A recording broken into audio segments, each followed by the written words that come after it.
Hello everybody, and welcome to today's tutorial on using the auto flight features of the 747-200 as modeled by Felis in the version 1091 of his 742 model. We're going to be spending a lot of time talking about the features of the mode control panel here and how to operate these features on a flight from basically takeoff to landing. We'll be flying from Dallas-Fort Worth to St. Louis. It's a very short flight for an airplane like this, but great, I think, for this demonstration purpose.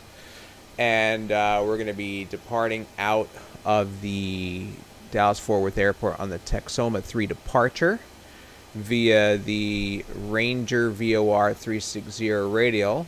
That'll take us to Zema onto the Tulsa transition on 14.4. So we pretty much have that all set up when we depart. We're going to take off on a run 7 right and then turn to a heading of 160. And we'll discuss that along the way in a little bit more detail. So we have everything set up that we need here for takeoff. We're going to start by demonstrating just the auto throttle feature. And you can see right now, if I click on the on switch, nothing happens. And the reason why that is, to use the auto throttle, is we have to make sure that we have our mode selected on our FFRATS here, the auto throttle mode. So we're going to select EPR, which is engine pressure ratio. And now that we have that selected, we will be able to operate the auto throttle. We have takeoff dry set over here. And this EPR limit mode, EPRL, basically sets the maximum limits for each phase of flight that we're going to use. The EPR selection is only used for takeoffs, and it's just going to go to basically the maximum rating possible for this mode that's selected. And then Mach and speed will be used on cruise and descents or any kind of level offs. Anytime that you change the mode here, this is going to reset the maximum limits on the EPR bugs that you see here. They're kind of like speed bugs for engine controls. So let's go ahead and get this going, and then we'll talk more in the air about what we're doing. You can always rewind the section of the video if we go a little bit too fast. So take advantage of that feature. We purposely have set 15,000 feet for now to demonstrate a level off. Parking brake release. And then we'll cruise on up to flight level 350 as our cruise altitude. So let's get this up to a EPR of 1.10 and let it stabilize. Okay, and now that it's pretty much stable on all 4 engines, I'm going to go ahead and hit the auto throttle button and switch rather, and we can see on the autopilot annunciator for auto throttle that EPR selection has been activated. So we're going to go ahead and roll on down the runway, and then the next thing we're going to do is pay attention to the pitch cue of the flight director. 80 knots. That's telling us to go up to about 12 degrees. That would have been calculated on the electronic flight bag tablet. That would have given us, the optimum angle after takeoff for this initial climb. So we're going to follow that as we're told to rotate. So that's coming up in just a moment. V1, rotate. Okay, we're indicating 600 feet. At about 400 feet above ground level, we'll start our turn to that heading of 160, a diverging path out of the runways for parallel departures. So we're at about 12 degrees pitch up. Following the flight director, we might need to make slight adjustments as needed in the trim. Let's go ahead and turn this now to 160 for the heading. We don't have the autopilot engaged yet, so the airplane doesn't turn with it, but we can put in the manual input to follow the flight director to 160. Okay, so here we go. We're just going to roll these wings level as per the flight director. And now that we're about over 1,000 feet above field elevation, let's go ahead and engage the autopilot. Personally, I like to fly it, hand fly it a little higher, usually around 3,000 feet elevation, but I wanted to demonstrate the features here. So next thing we're going to do is set our next bug speed we're going to go from, we're at the flaps 20 speed, so which is basically V2 plus 10. So what we're going to do is we're going to start accelerating to the flaps 10 speed here.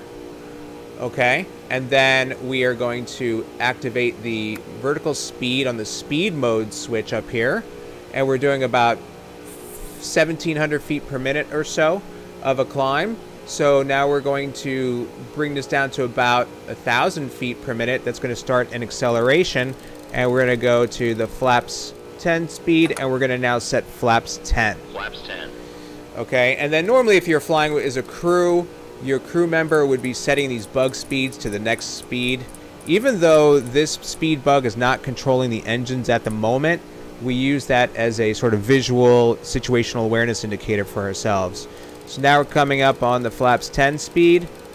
Okay, so now we can go to flaps 5.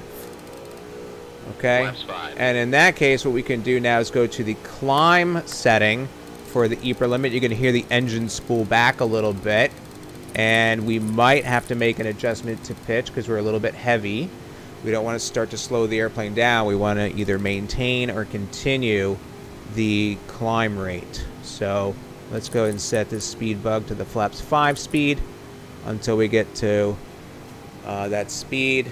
And then we can go ahead and set flaps 1, right? So now we're at the flaps 5 speed. Or, I'm sorry, we were at the flaps 5 speed. Now we're going to set, we're at the flaps 1 speed, so let's go ahead and do that. Flaps Okay, and then I'm going to set my speed bug to my flaps up speed. And we're going to let this aircraft continue to accelerate and climb. Pretty heavy airplane on a hot day. It's going to basically be a little bit slow to accelerate and climb. That's normal. We're letting it build up. Normally at 3,000 feet above field elevation, we would go up to 250, so we're almost there. And I'm just going to continue this up to 250 knots. And then what I'm going to do right now is I'm going to hit IAS. Whoops. So what I just did there to explain is that I've switched the speed mode. Let's go back over here. Speed mode from vertical speed to indicated airspeed. And this indicated airspeed mode does not set the throttles or anything like that. Oh, what it does, let me go flaps up, is it basically, whatever speed you are at when you hit that switch, okay, the aircraft's pitch adjustment through the autopilot will modify itself to maintain this speed. And because we have the maximum, we have the autothrottle set to EPR, which is set the maximum engine pressure ratio for the mode that we have set here, the EPR limit mode, and it's set for climb. It's going to be a pretty high power setting. So the airplane's going to want to accelerate under high power setting. However, the speed mode will adjust the pitch to maintain the speed. Thus, we have a climb. Also, we should make sure that we should shut our landing gear lever off. Okay, and what we're going to do now is, of course, in real life, we would have briefed ourselves of the departure. We took off. We turned heading 160. But now we're going to give ourselves a vector to turn the aircraft and start to fly north so that we could eventually end up on the range of VR. I'm going to make a left turn intentionally for demonstration purposes. We're still holding 250 knots pretty nicely. In this case, below 10,000. That's what we want. And what we should do over here on the altitude select is change the altitude mode to alt select here. So that way when we reach the altitude that's selected in the alt select window, the airplane will automatically level off. Now you can see that when I hit that switch, these amber annunciators came up, and that's your armed lights, so to speak. When they're amber, that means that it recognizes what you put in, and it's going to try to get there and then level off in this case once we're there. Okay, we're going to pretend that air traffic control said to us TWA 576 turn left heading 360. So when we turned on the autopilot, the heading select was set up on the navigation mode. So we're going to turn this knob and we're going to see the heading bug change with that. So we're going to turn to left heading 360. So we've turned this to 360 and now the airplane is turning with our selection because we have the autopilot engaged on that mode. Great. Okay. So what we're going to do in the meantime is as the aircraft is turning, all right, it's going to come up, head 360, and then eventually what we're going to do is we're going to establish a intercept angle to join the 360 radial out of Ranger so that we can fly the Texoma 3 departure as depicted. Excellent. Once we get to 10,000 feet, we're going to reselect our speed. Instead of 250 knots, we want to climb at an optimum speed that has been calculated for the aircraft based on several parameters. And in the electronic flight bag supplied by Felis, when you put in all your performance numbers, it gives you these numbers ultimately. One of those being the optimum climb speed of 326 knots. Right, so you can see how I got my initial pitch up 12 degrees.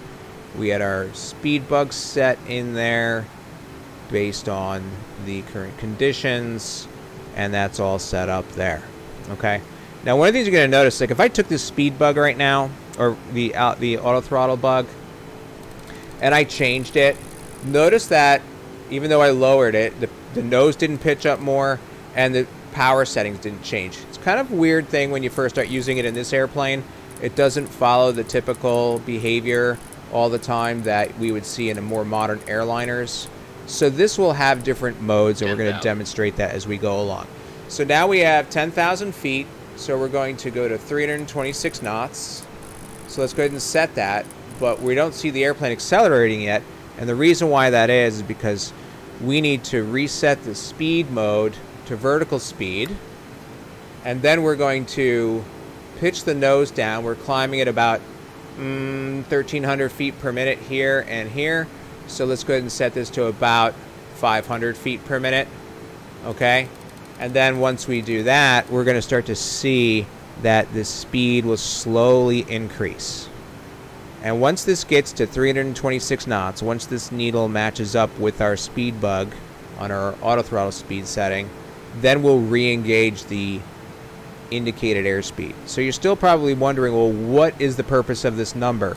So one, in this case, it's situational awareness, but we also use this heavily anytime we're doing level flight and also in the arrival and descent, the descent, arrival, and approach phase. Or let's say if air traffic control said to us, TWA 576, stop your descent, okay? In that case, we would re-engage that. And like I said, we're going to level off at 15,000 anyway. I'm going to demonstrate this. So we'll tune back in a moment.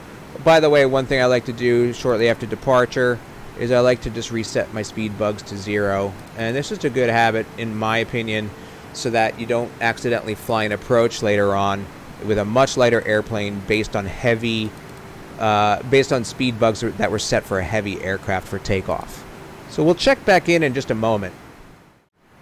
Alright, we are at about 315 knots, as can be seen on the airspeed indicator.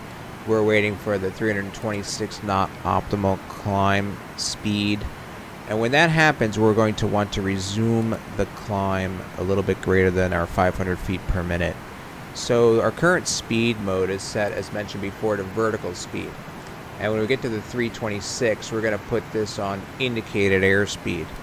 And what that'll do is it'll readjust the pitch of the aircraft so that if it wants to keep accelerating, instead what it will do is it'll pitch up with the current power setting to maintain that optimum climb speed. In the autothrottle EPR mode, it will stay engaged. If we had other modes engaged and we put it in IAS mode, it would shut itself off. And there's some interesting quirks when you first get used to this system that we'll demonstrate as we go along. So it looks like we're right about there at about 326. So let's go ahead now and just switch this over to IAS and not much visually has changed, but you're now going to see that the airplane is starting to pitch up, so it doesn't keep accelerating past the 326. So again, being that we're a heavy airplane on a hot day, for the takeoff that we demonstrated, you know, it's not going to pitch up a lot more. If your airplane is pretty light, it might rapidly show an increase in climb. In those cases, what I usually will do for pretty light is before I put it into IAS, as we approach our desired speed, I'll keep it in vertical speed mode for the speed mode on the switch here, and then just increase the climb rate manually a little bit smoother, because when you throw it into IAS mode when you're light and you're running a lot of power, the airplane sometimes will pretty quickly pitch up. So, you know, I'm sure the passengers wouldn't particularly care for that. All right, another factor, again, is that we had the Ranger VOR on 15.7 dialed in. And by this point, we can see that the course for 360 is off to the left. The RMI is indicating that the VOR is 26 miles behind us to the left. And if you're not understanding what that actually means, you can always watch the tutorial video I made for VOR to VOR navigation in the 742, and I also made one for the 737-200. But what we're going to do is we're going to establish an intercept angle to pick up that radial. Again, you could see our aircraft on Navigraph here, and the departure, and we have to make a left to get onto that course. I'm going to take a decently aggressive intercept on that, and we'll use, let's say, 40 degrees. All right, or let's do 45 degrees. So we're going to put this on 315. Okay, we just got the warning that we have 1,000 feet to level off. You see how this is altitude select, as we mentioned before. It's an amber. Eventually that's going to flip over to green, and then the speed mode will switch to off, and we'll talk a little bit about that as we go. We got the warning coming on, and the other thing I'm going to do in a moment is once we sort of level our wings on our intercept angle, I'm going to then reselect the navigation mode to VOR instead of heading. Okay, and what that's going to do is it will arm the autopilot. We'll see it come up here for nav, and you can see now this select turn green. So let's go ahead and put this to VOR, and it's on nav. Okay, it's armed, so we'll talk about that in a minute. The next thing we're going to need to do, though, is I'm going to want to demonstrate this. I'm going to purposely let it run away a little bit. So we're pretending that ATC said climb and maintain 15,000. They didn't give us higher. The autopilot just did its thing. It acquired the altitude, and it's now starting to level off. Now, if I didn't do anything, the issue becomes that because we're in the EEPR mode for climbs, for takeoffs and climbs, the airplane's going to keep accelerating. It's not slowing us back down to 326. So what we have to do when we come out of the speed mode of indicated airspeed and it goes to off to level off at an altitude, I typically immediately switch this to the speed mode. Okay, so right over here we have speed mode, and when you do that, you're going to see now the throttles rolled back. Okay, and it's going to, the auto throttles are now going to follow the speed here, and we're going to see the speed bleed off to 326 knots. Once it gets close there, we're going to start to see the throttles are going to start to come back up. All right, so there we go. And now the auto throttles are adjusting to that 326 knots. So in that respect, the auto throttle speed switch, when we are on speed mode, okay, on the FFRATS, will work like your traditional auto throttle that we're used to in most modern airliners. Excellent. All right, so now the next thing we're watching out for is our nav. So this needle has not started to come in yet, and usually you get within a certain distance of your selected course, in this case 360, it will then acquire. So there it goes, and you notice that now it turned green. So now the autopilot is making adjustments to start tracking this 360 radial. It's slowly coming in, so the airplane is going to slowly intercept. Personally, what I like to do in this case is I like to reset my heading bug to where the airplane is going to end up going. All right, even though the navigation mode is VOR right now, I like to match up my heading bug with what the navigation mode is doing, whether it's on VOR, ILS, or even INS. That way, if we ever had to come off these other navigation modes, it will immediately start following the correct heading. So now what we're going to do is we're going to pretend that air traffic control said to us, climb and maintain flight level 350. Now, one thing we didn't do that we should have done immediately upon leveling off and stabilizing on 15,000 feet is switch from altitude select to altitude hold. Okay, that's always an important practice to do. Now what that allows us to do is we're going to hold the current altitude of 15,000 whatever altitude we were at when we activated the switch. That's what the airplane's going to stay at. And now we can set our next altitude. So they said flight level 350. Climb and maintain, TWA 576, climb and maintain flight level 350. So let's go ahead and set that to 350. We noticed that the airplane did not start climbing or changing anything yet. All right. And what we're going to do next, though, is we are going to now have to reactivate the speed mode in such a way that it will induce a climb to this altitude. All right. So that's what we're going to do next. So if you remember, what we typically like to do is climb in EPR mode over here. All right. So we're going to go ahead and set that up. I'm going to hit EPR. And then once I'm going to do that, the airplane's going to want to throttle up and accelerate. But I'm immediately going to go from EPR, and then I'm going to switch it over to IAS mode so it starts to climb. All right, so it's pretty simple. I'm just going to go ahead and hit EPR, and then IAS. Verify that the auto throttle is still on and EPR mode is selected. We can see the climb is now starting. Okay, and we're resuming our climb. The next thing we need to make sure that we do is that altitude mode. We need to reactivate the altitude select so that we ensure that we're going to level off appropriately at our selected cruise or our next altitude, in this case cruise altitude. Great, this airplane is climbing nicely, nice and stable. We've resumed our climb. We have an idea now of how all these modes work for the departure. When we tune in again in a few moments, we'll be nearing our transition. I'm going to tune us back in. We're transitioning from climbing optimum speed of indicated airspeed of 326 to the optimum Mach climb. For today's demonstration, we'll use Mach 0.83.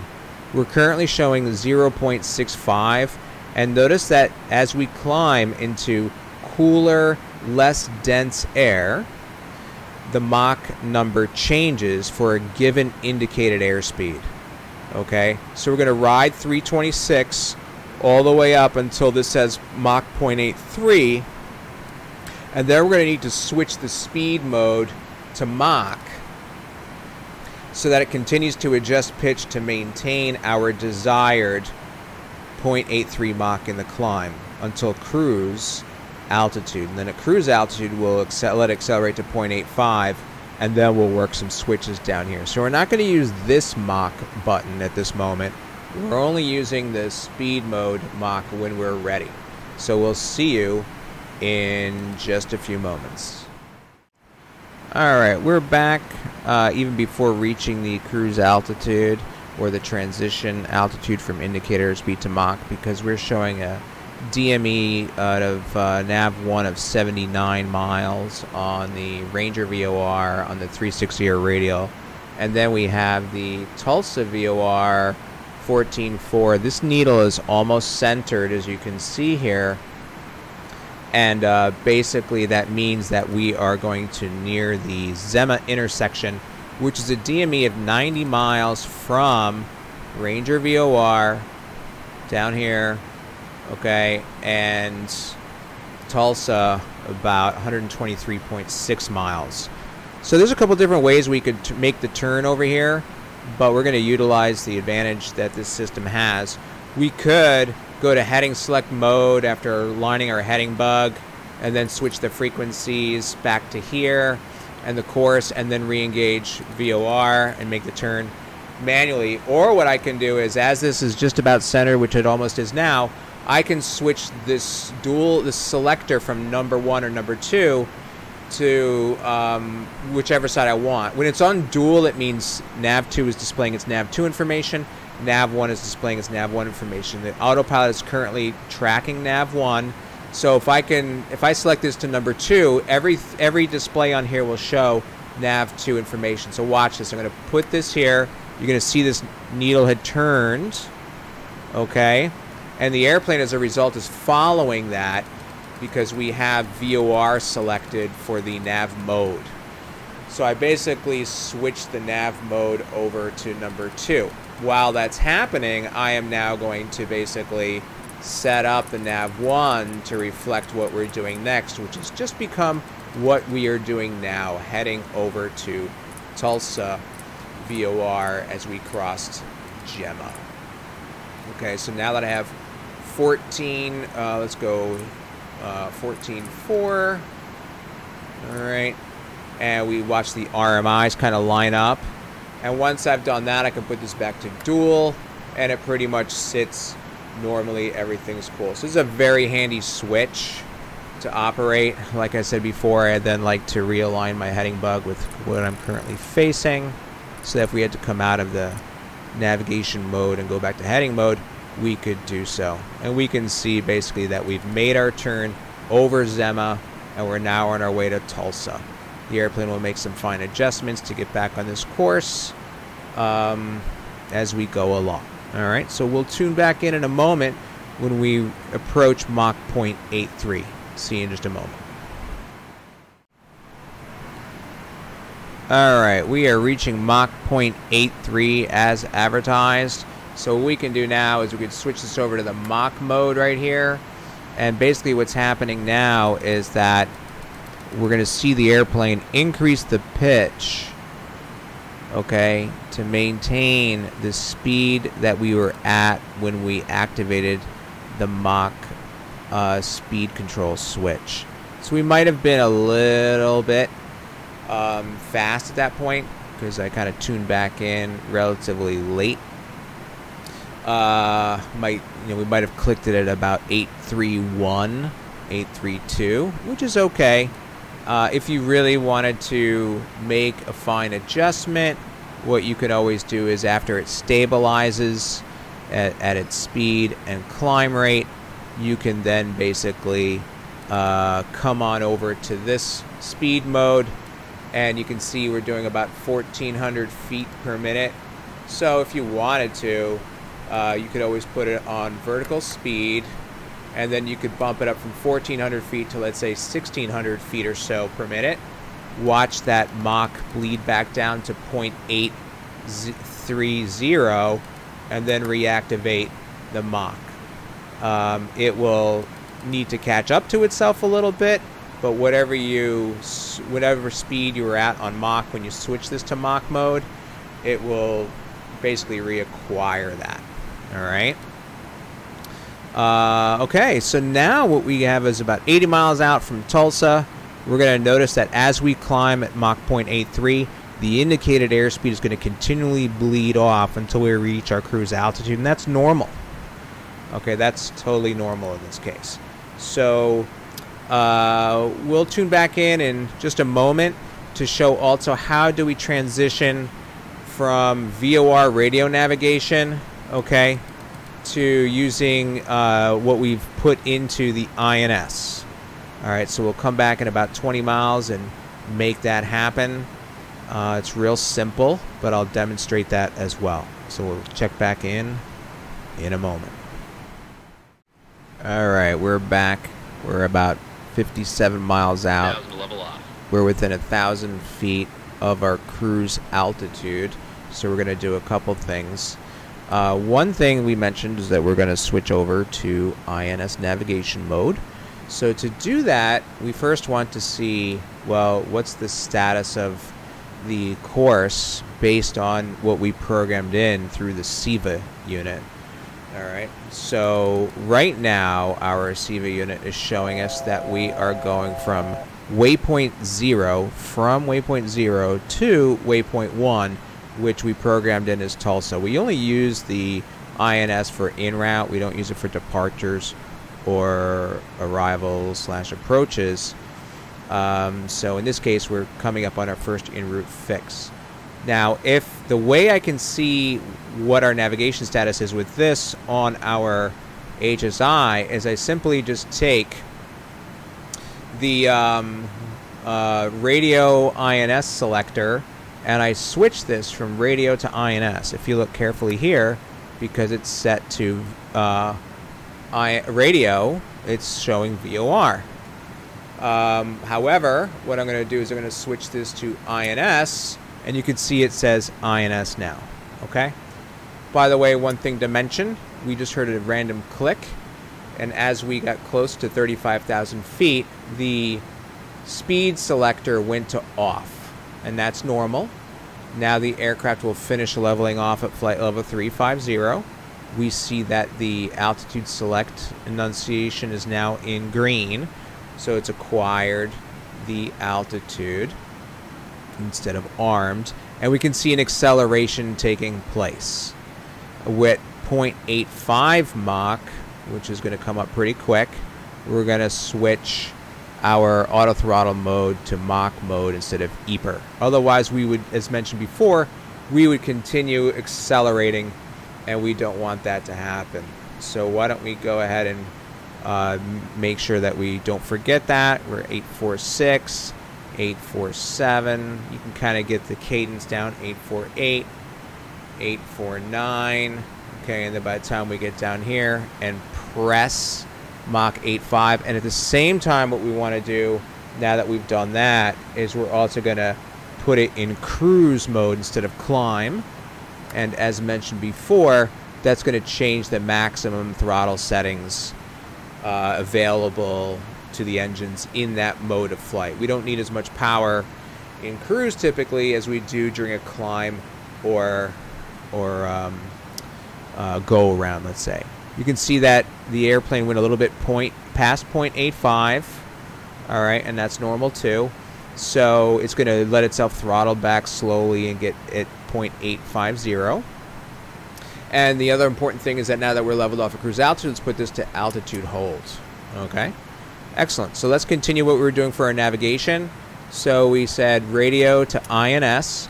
And it's showing us this weird thing. Two things happen. One, the heading bug went to the 6 o'clock position. That's a normal occurrence. I couldn't explain the technical reason why that happens, but when you switch it to INS, that's what happens. And the selector changed, and it looks like the course is off to the right, which is kind of weird, because we were following the departure procedure pretty carefully. But it makes sense. When we programmed in the INS initially, here's the aircraft going to Tulsa VOR is up here. In the chart, it was not to scale, so that's why it's kind of lower here, but it's actually over here. When we programmed the INS and we gave it the INS our initial position that you would have seen covered in the INS tutorial video I made, and there's a lot of other videos out there that are really good too that do that same stuff, but I have one as well. So we would have defined a 0 point at the gate. And then we entered in the first waypoint being Tulsa. It assumed, oh, you mean you want to fly from the gate to Tulsa? I can get you there. That's kind of what the INS is trying to do. And it's telling us, hey, you just got to turn to the right to get on that line that I drew for you straight to Tulsa. But we don't want to do that. We want to stay on our path that was originally part of the actual procedure, the Taxoma 3 departure. So to make that happen, what we're going to do is we're going to redefine the 0 point by simply clicking waypoint change 0. That's telling the airplane, hey, this is where I am now instead of there. And then 1. And when I hit this insert key, you're going to see the course selector change its direction and the needle comes centered. So let's go ahead and do that. There it is. And now all I got to do is hit INS on the navigation, and now the airplane is going to navigate by INS instead of radio navigation. So this switch is independent of navigation. It just tells you what your HSI is displaying, radio navigation on the ground versus INS. Notice that whenever I have this on, the alert light comes on, and we have an alert light on our INSs. That will always come on about 2 minutes outside of your waypoint. So the next turn or waypoint they have programmed in, that alert light will say, hey, we're about to change direction for you, if there is a direction change over the waypoint. Great. One last step that we can do for the rest of the en route portion of this flight, I personally like to note that now we're level at 350 at our cruise speed. I'm going to line up my autothrottle speed bug with my current indicated airspeed needle showing here. That way, if I have to come off of the speed mode being Mach, or they want me to change my speed, I can just initially go to speed mode and then start making adjustments to this autothrottle speed here. Alright, and we're going to stick around for a minute and watch the course change. One of the things I did on our way was I had set up what we needed to do once we got to Tulsa, and that is once we hit Tulsa VOR, we're going on J98 to Springfield, and that airway segment is made up of the 051 radial out of Tulsa. So I'd put that on the nav 2. So you can see the course is turned here. By the way, we should put this on INS as well. And what's going to happen here in a moment, oh, there it goes. It just changed direction. So we came back a little late, but you can always rewind the video a couple seconds to see that happen on the fly, so to speak. And you can see two things happen. One, the alert button, three things happen. One, the alert button disappeared. One, the alert light disappeared. Number two, the course changed. Number three, the distance in here changed. This mileage indication only comes up when you're in INS mode. If you put it back to radio, we'll always have dashes because the radio navigation information distances are displayed in DME1 for nav 1 and DME2 for nav 2. So the aircraft is navigating itself onto the new course. It's going to be a little bit different. Like we said, 051 radial, but if you see here, it says like 059, and that's because it's based in true instead of magnetic. And then personally, what I like to do, as I mentioned, is not only do I like to change my speeds and headings to what I'm doing now, but I also like to set up my courses underlying. All right, it keeps you kind of in tune with the airplane if you're flying on INS. It's a little less boring, so I can put in like select that, make sure that my heading bug is somewhat in alignment of what we need to be doing. All right, and then we can go back over to here. All right, and then that being said, we should set up, we're 051 out of Tulsa on the nav 1. I'm going to set up my Springfield on 16.9 on the 236 radial inbound. So 16.9 and 236. So we can put in 16.9. You can see when I change the frequencies, the RMI will move, but not this because I have it set to INS. All right. So we have the that there. If you wanted to check it, you could. All right, and then we said 236 radial, but inbound on it. So I like to put, if we're going inbound on a radial, I like to put the radial number on the bottom of the course selector. And there we go. 056 is the opposite of 236. Or you could just take 236 and minus 180 and put that number up here. But yeah, you can do both. And then we can switch this back to INS. Cool, so we are set for the en route. And when we tune back in just a few minutes, we will then demonstrate how to basically reacquire our, what do you call it, our going back from radio, RNAV, okay, area navigation back to radio navigation. So we'll see you in just a few moments. All right, we are back. We're about 50 miles out from Springfield VOR, which is the last en route fix before we begin the arrival. We are currently still navigating on INS mode here, and we can see pretty much our distances to Springfield VOR set up in the radio navigation is pretty close to what we see in the inertial navigation system display here.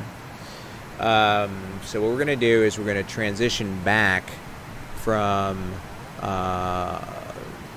RNAV, area navigation, back to radio navigation. And it's really pretty simple. What we want to do, just make sure we verify that the inbound course to Springfield, it's on the 236 radial, which we have dialed in. We have that set basically on the course selector. I can switch the radio, INS switch to radio. We're still navigating on INS because that's dictated by this navigation switch.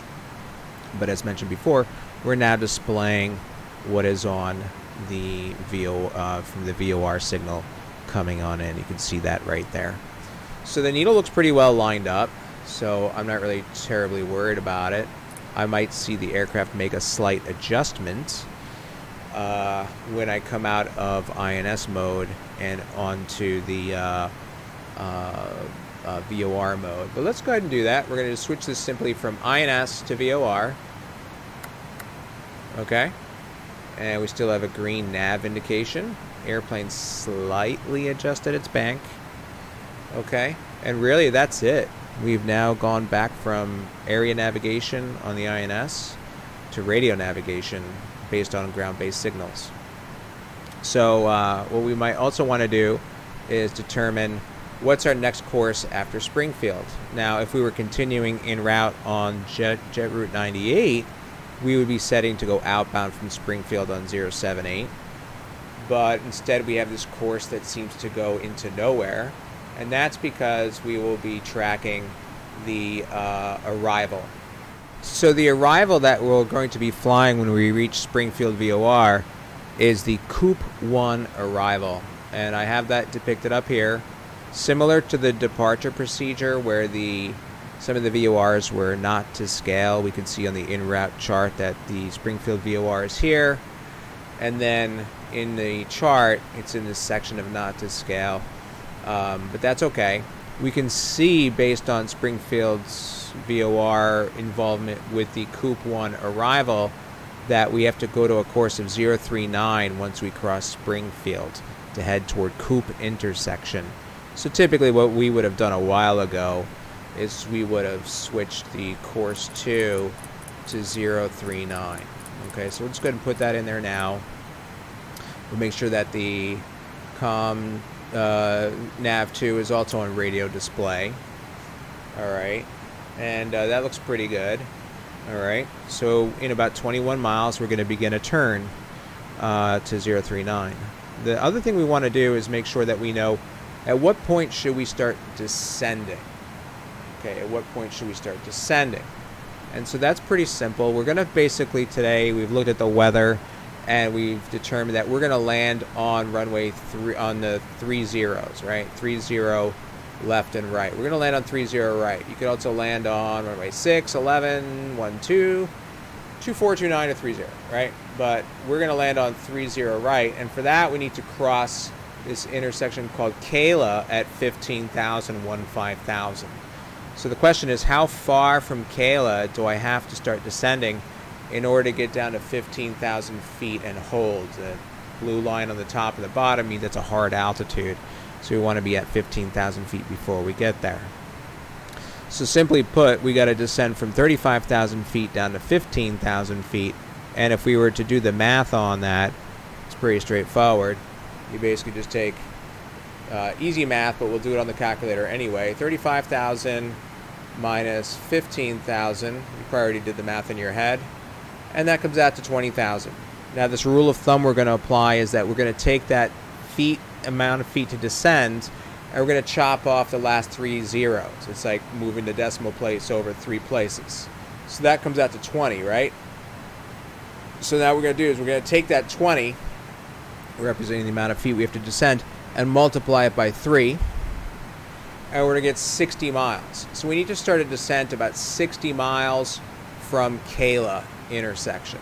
All right, so we can figure that out. Let's just go ahead and check our progress here. So we're going to wait for the to from indicator to flip, and then we're going to turn to a course, as mentioned before, of 039. So there it goes. It's starting to deflect. I'm not going to chase that. I'm going to wait for the to from flip to happen. Again, if you're confused on that, just go ahead and watch the VOR to VOR navigation video in the 747-200 by Felis that I made, or there's other ones out there that you can watch if you prefer those. But anyway, so now we're going to turn to 039, so we're going to parallel that course. Okay, and then we're going to turn our course selector on the nav1 to 039. Okay, and then what we're going to do is we're going to basically take, and I'm going to take an additional 10 degrees into the course. So let's make it like 030, 029. And that way, since we just crossed the VOR and it wasn't a big direction change, this needle should start to come back in pretty quickly. And there it is. It's already starting to drift back. Sometimes that needle might be hesitant to drift in or drift in even faster, just depending on if you have a crosswind of some kind. So that's coming in right now. So if I want to, I can just put this on VOR. It looks like, hey, we're going to take a little bit more of an aggressive bite into that, but let's flip the airplane back over. And I'm going to reset my heading bug to approximate course of 039 for now until the airplane stabilizes. So now we're outbound 10, 11 miles from Springfield VOR, which as can be seen over here, not to scale. Okay, but the question is, where along this route will we start to descend out of 35,000 feet? So we figured out 60 miles. Now we could use, you could add another 10 if you wanted to pad the numbers a bit or whatever, especially if you had a tailwind, but let's try 60. And so to do the math on that, we want to figure out how far is 60 miles from Kayla intersection. All right, how far is 60 miles from Kayla? So what we're going to do is, let's just get a good zoom here for you guys. The distance from Kayla to Coop is 25.2. So let's just take the 60, subtract 25.2. Okay, and now we have a leftover of 34.8. So out of the 60 miles, 25.2 is from Coop to Kayla, but then the other 34.8 is somewhere along this route between Springfield and Coop. So it's pretty easy to do. What you now figure out is, hey, there's a total distance of Springfield to Coop is 110. So the question is, how far out here will represent the 60 miles from there? Well, we said 34.8, right, was the difference. So we're going to take the 110 and subtract 34.8. 110 minus 34.8, and we have 75.2. So let's call it 75 miles from Springfield is when we'll start our descent. We're currently 24 miles out, so we're good for a while. The next thing I want to do is I want to set up the nav2 for the arrival. Oops, we don't need that anymore. Let's set up the nav2 for what we're doing next. So what we're doing next is at Coop, we're going to turn to Forrestal VOR on 10.8, and the course is depicted here, 085 on the 265 radial. So we're going to put in 10.8 and 085. We can go ahead and do that. Let's go ahead and do here 10.8. Okay, we see some signals change. Now we're going to set up 085.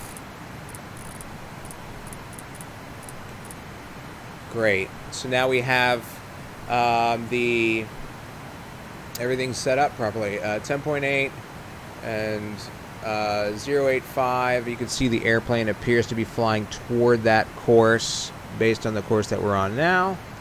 And if we look over here, sure enough, our airplane will fly toward the 085 course on this angle, all right, to pick up the rest of the routing. So yeah, we're looking pretty good.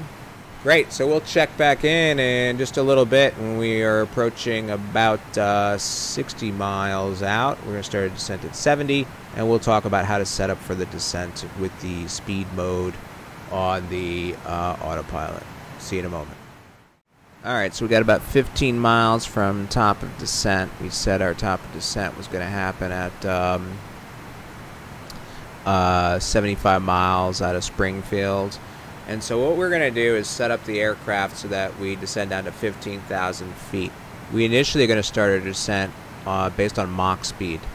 So similar to how we climbed on indicated airspeed and then transitioned to Mach 0.83 for the climb and then cruised at 8.5. We're going to descend at 0.85, and then we're going to hold the 0.85 until our indicated airspeed matches a desired approach or arrival descent speed of 320 knots. So we're going to show you how to set that up in a minute. So the first thing we're going to do is basically we're going to set up, make sure that we're on altitude hold here, not altitude select, and we're going to put in the 15,000 feet. All right, so once we have that in there, what we're going to do next then is we're going to use the Mach speed on the speed selector up here, not on the pedestal, to make sure that we are holding 0.85 Mach. And what's going to happen is, because we're going to pull the power back, the airplane's going to want to slow down, so the autopilot will adjust the pitch of the airplane to maintain 0.85 Mach. In order for it to maintain the speed of 0.85 Mach when you're pulling the power back, it only can do one thing, and that is descend, steepen the arrival to hold the speed. Okay, so we're about 75 now. So what I like to do first is I like to just look at my current throttle position. All right, and I can see it over here, but the problem is my desktop throttle. How do I match that up? So an easy way to do that is just note your N1 speed. It's about 85%. So I'm going to disengage the auto throttle speed. That would happen anyway if I flick the switch over there. So I'm going to do that, and I'm going to move my auto throttles a little, my desktop throttles a little bit. Make sure that I'm on 85%. Get rid of the annunciator here, and then we are going to put this on Mach, and I'm going to slowly pull the power back. Again, because the airplane is starting to slow down, the only thing it can do to keep 0.85 with the autopilot is start to pitch the nose down and descend. Okay, so we descended. We started about 5 miles late. I'm going to slowly pull the power back toward idle. I'm not going to yank it all the way back, otherwise it'll sort of just suddenly shoot down to 5,000 feet per minute. We don't want that. By the way, another rule of thumb that we forgot to show is we're doing a ground speed of 481 knots. So if you go to your calculator and you multiply 485 times 5, or 41, whatever it is, you got a 2,425 foot per minute descent rate. Should keep you on that path to get down to 15,000 feet over Kayla. Okay, now we said that we're going to want to descend and eventually at an indicated airspeed of 320. So I'm going to put this on 320 right now, my auto throttle selection. That way I can see it. We're already at 310. So you can see how we're holding 0.85 Mach, okay? And the airplane's pitching to hold that. And as we descend, the indicated airspeed is going to keep increasing. We're at 310 now. Earlier we were at like 290, 292. And once we get this needle lined up with the speed bug of 320, I'm just going to switch it from Mach speed mode, which is about there now, to indicated airspeed now mode. All right, so there it is at about 320, right about there. So just switches to indicated airspeed, and now you're going to see the pitch change a little bit to hold the 320 instead of letting it keep build up. I might compensate by pulling the power back a little bit more, but eventually the airplane will just stabilize itself. And now we're in our descent, back on indicated airspeed mode. The other thing we got to make sure is that now we're in the descent, we reactivate our altitude select option so that the airplane will level off once it gets down to 15,000 feet. We don't want to descend below 15,000 feet without ATC permission, because then that's an altitude bust. Cool.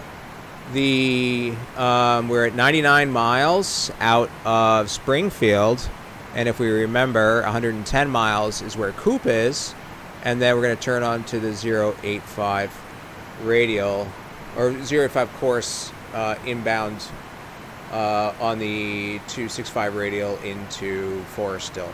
So we're almost there. It's getting there. What we can do again is we'll just use this selector, the nav selector here. We'll switch it to nav 2 when we're about ready, okay? And obviously we'll start working other things related to the descent. I'm just kind of keeping an eye on this, and what we're going to do is go nav 2 right now so we don't overshoot too much. And while that's happening, we're going to set up the nav 1, okay, to 085. And we need to put the 10.8 frequency over here. Good, so those are matching up. Okay, I'm going to put this heading bug on 085 as well for now, and I'll put this back to dual. Alright, so now we're navigating onto, we made a nice turn over Coop, and look at that, our aircraft is turned right over Coop, and is inbound. So we have to be down at 15,000 feet by 11 miles DME from Forest Hill. So we're going to keep an eye on that. If we need to use the spoilers, we will. Once we get to Forest Hill, we're going to go outbound on the 082. So we could do that right now on the nav2. 082. Okay, we have 9,000 feet to go. And we have to do that in the next 15 miles. I don't know. We'll see. You might get lucky. We'll see. Worst case scenario, we could always call ATC and say to them, approach or center, TWA 576, anticipating crossing, you know, basically telling them that we're going to be high, you know. And usually they'll accommodate. Alright, so we're at 16,900, and we are definitely going to, I don't know, we'll see. We're going to get pretty tight. We said we need to be at 15,000 feet by 11 miles DME. The trick is that we're going a little bit fast. Alright. Okay, notice that we had the altitude select just activate. Alright, and what's going to happen is the speed's going to bleed off if I don't do anything about it. So what I really want to do is I want to go back to speed mode now, and then I want to put on my auto throttle speed, and now our auto throttles are going to follow whatever we have dialed in. You can see the power's coming up. We're supposed to be down at 15,000 feet by 11 miles DME. It looks like we're just going to hit it. We got pretty lucky there, 11.1, and we're less than 300 feet off, so that's pretty good. So we're going to continue on this course, hold the 15,000 feet, and once we go to Forest Hill, we're going to give ourselves vectors. We're going to basically just follow this to Snyder, and then it's expect radar vectors to final approach course. We can start a descent, though, once we get into this circle. You know, we're going to descend ourselves down, and basically we're going to so we don't want to go anywhere lower than 2,300 feet in here or 3,100 feet here, but we're going to use the 30 right approach. And what we're going to use as a guide is basically the beginning of the approach is about 5,000 feet if you take it out from Trish. So we're going to give ourselves vectors down to 5,000, you know, descent instructions, I should say, down to 5,000 after crossing Forest Hill. Okay, so we're almost there. We have everything else set up. Actually, what we should do is we should set up our landing performance. Let's go ahead and click on sim here versus here. Yeah, we'll use the sim numbers. We're a little heavier. So I'm going to set the speed bugs for the approach. We could always reset those. One thing to keep in mind is whenever you set the speed bugs for the approach, there's no bug set for the clean speed. You have to make a mental note of that. So the first bug is set for 218, but you don't want to go below 238 without putting in at least flaps 1. We're coming up on the VOR. I'm going to hit my heading bug, make sure it's with which way we're facing. Whoops, we waited a little too long on that. And but that's okay. Let's go to 082 now. And we'll go to 082. Alright, the course is coming back in. On both sides we can see that. Let me put this back on altitude hold. And we're looking pretty good, so let's go ahead and put this on VOR loc. Okay, and we're going to pretend, since we want to get down to 5,000 feet, we're going to go below 10, so that's going to require us to basically be below 250. So we're going to pretend that ATC came to us and said, TWA 576, reduce speed 250, then descend and maintain 5,000. So let's go ahead and put in 250, okay, and because we have the speed mode selected, the power is going to roll back and the aircraft's going to start slowing down. And altitude hold I have at 15,000. I'm going to go ahead and put down to 5,000. Okay. Great. So we're set there. And let's go ahead and take the time to sort of realign our course down this way on the heading select here. And then once we're at 250 knots, I guess we were going to basically check out here is that at Snyder, we're going to begin like our turn toward, toward the airport. We're going to overfly the airport and kind of fly right downwind over the airport and onto the downwind leg. Okay, so we're at 15,000, and now what we're going to do is we're going to do the same thing we did before. I'm making note of my N1 speed about 80% or so. So I'm going to shut off the auto throttle, adjust my desktop throttles so that I'm at about the same speed. And then I'm going to put in IAS mode, and I'm going to pull the power back slowly, acknowledge the auto throttle warning, and we can see now that the pitch is going to try to keep the speed at 250 since we have IAS selected on the speed mode. Now that I'm in the descent, I can reactivate my altitude select to make sure I don't go below 5,000. And we're looking pretty good. We can see the airport right out in front of us. Alright. So that's pretty cool. So it was a total distance of 21.0 is the DME to Snyder, so we're just about there. Conveniently, we can also see the airport, but what we're going to do now is we're going to just start to give ourselves additional vectors. So let's just go ahead and basically pretend that ATC says to us, TWA 576, turn left heading 030. So I'm going to put it on heading select, right? I just put it on heading select, turn the aircraft to 030, okay. And we're still in our descent down to 5,000.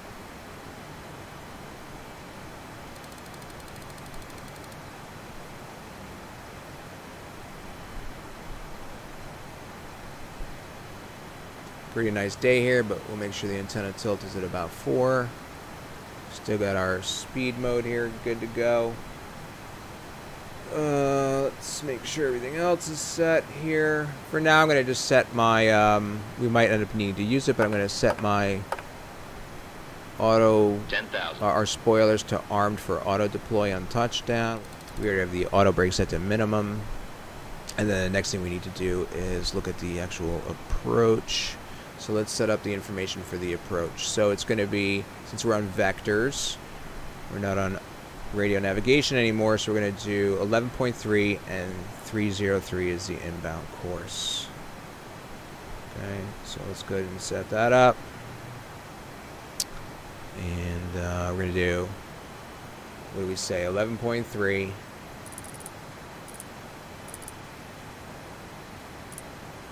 And 303.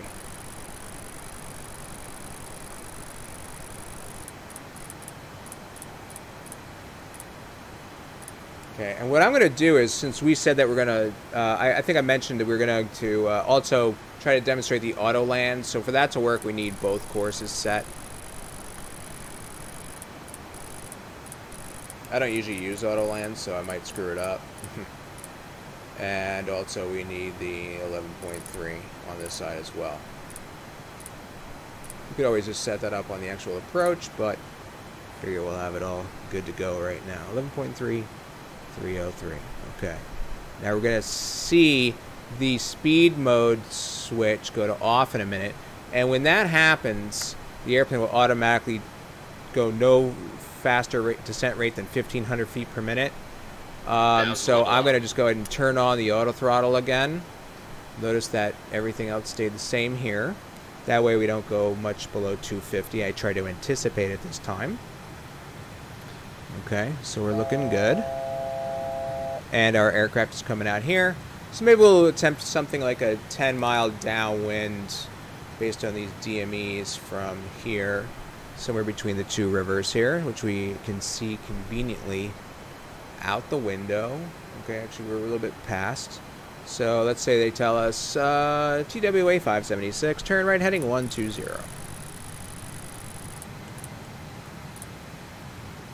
And we're almost at 5,000, and once we get there, I'm going to put on the altitude hold. If I put on the altitude hold now, it would level off right now. It would readjust itself to go to like 5,050.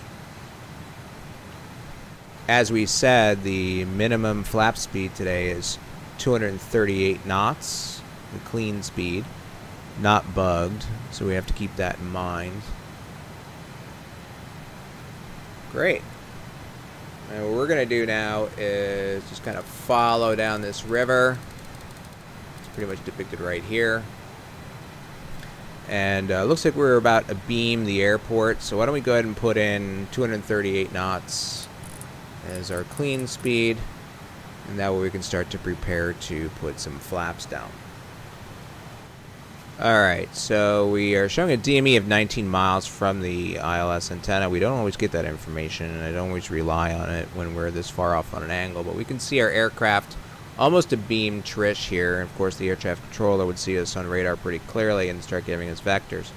So what we're going to do is, again, we're going to go from our clean speed of 238 to our flaps 1 speed. I actually had checked and double-clicked on the sim on the EFB, and it just changed by a knot, so no big deal, but we'll just follow the new speeds. So our clean speed is 237, and our flaps 1 speed is 217. So we're going to request from our non-flying pilot flaps 1, and then we're going to go down to the flaps 1 speed of 217. Okay, so let's go ahead and do that. Alright. Cool. And then in a moment I'm going to turn to a base, but as we've determined now, there's no asymmetrical flap condition. The thrust, the flaps are looking good. Let's go ahead and go down to our flaps 5 speed. So we'll do flaps 5, and then we'll go it's basically 20 knot increments, right? So we have 197 there, yeah. Okay, cool. And then we're going to pretend that they tell us TWA 576, turn right, heading 210. So that's going to basically be a base leg. All right, we're going to turn to a heading at 210. And since we have some relative confidence that our flaps are working okay, we'll also go for the flaps 10. So, flaps 10. Flaps 10. Let's put our altitude select back on out hold. I tend to forget that myself sometimes, as we've seen on this flight. Alright. So flaps 10, and our flaps 10 speed is 177. Double check that. Yep, flaps 10 speed 177.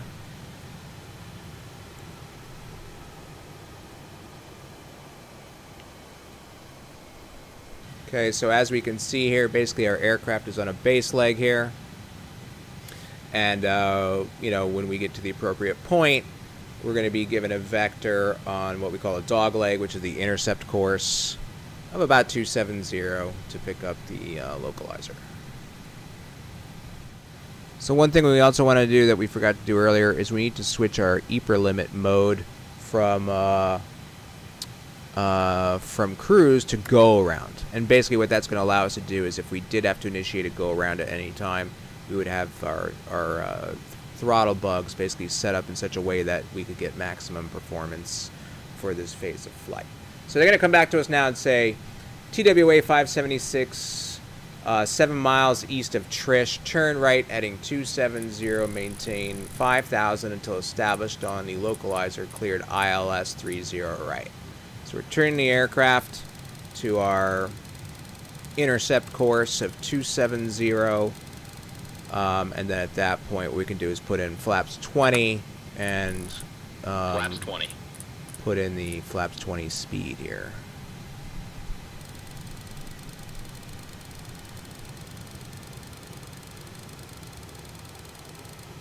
Great, we're looking good. We're waiting for the localizer to come alive.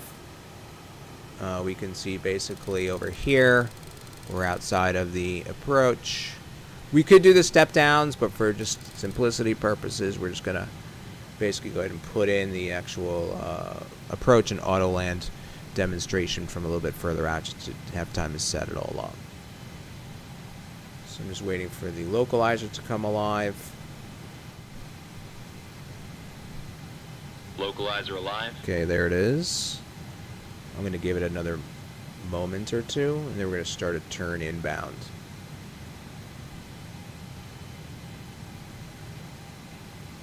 Okay, if I want to, I could just put this on VOR/localizer, but I'm just going to help the turn get started. Alright. And then I'm going to go ahead and put in localizer mode.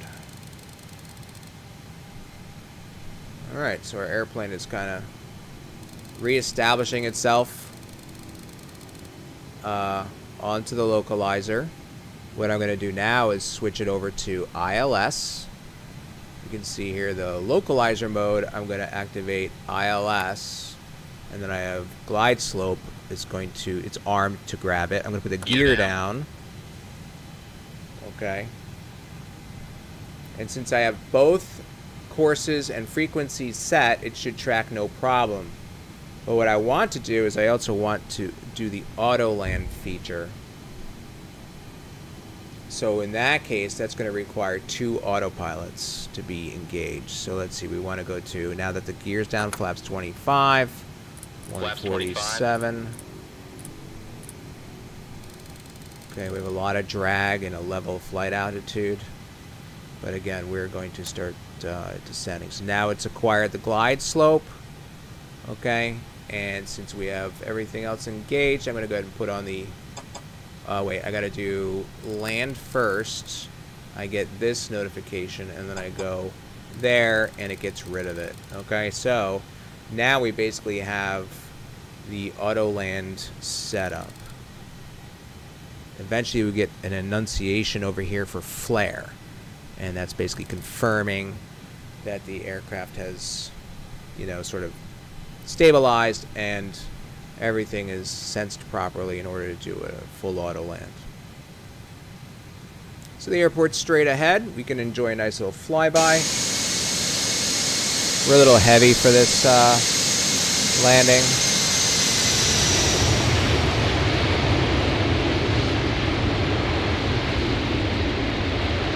Such a beautiful aircraft.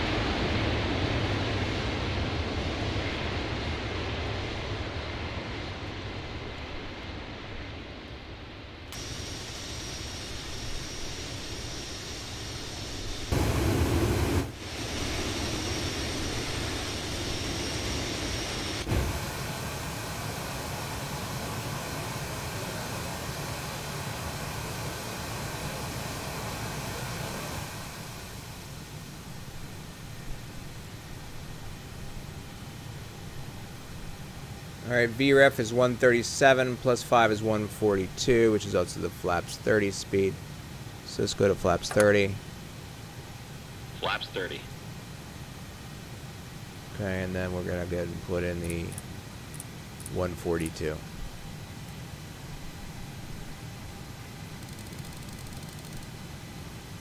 Cool. Now we just watch the automation do its job.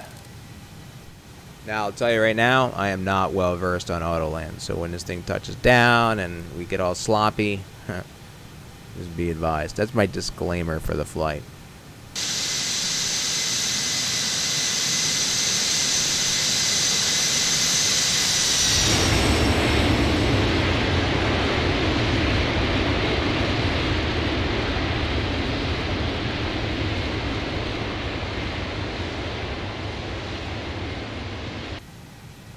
Autoland status arm. Alright, so during that flyby, we saw the Annunciators for the Autoland come up as flare.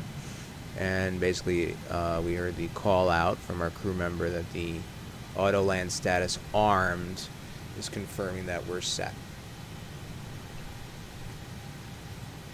The missed approach instructions, if we needed to execute a missed approach, is climb to 1020, then climbing right turn to 3000, direct Troy VOR and hold.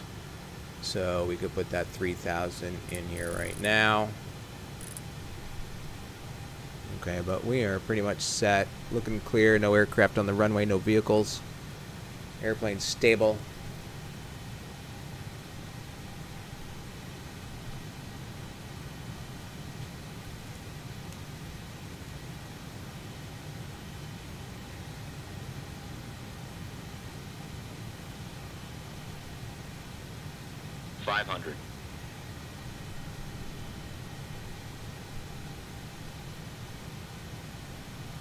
Don't sink.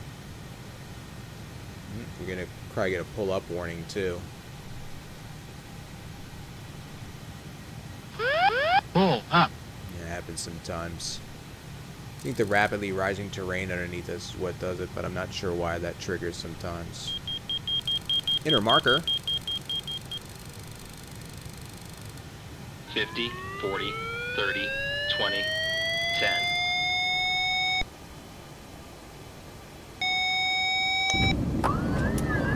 10. Check reverse.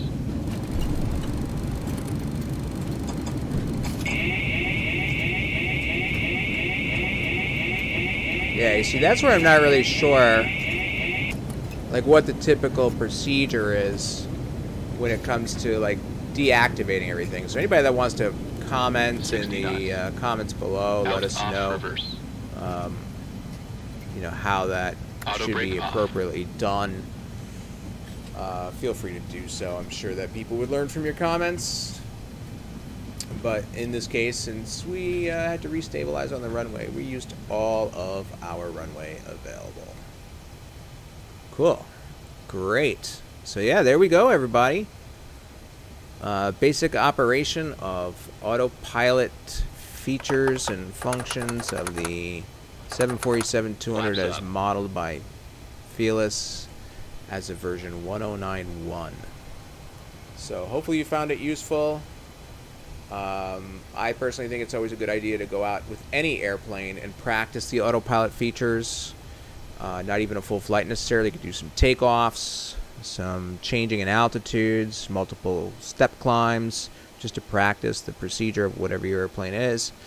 And then also, of course, doing the same thing for stepping down in altitudes and setting everything up for the approach and whatnot, because every airplane has its interesting quirks and nuances when it comes to autopilot operation. So anyway, thanks a lot for tuning in. Hopefully you guys enjoyed the tutorial in flight, and we'll see you in the next video. Take care.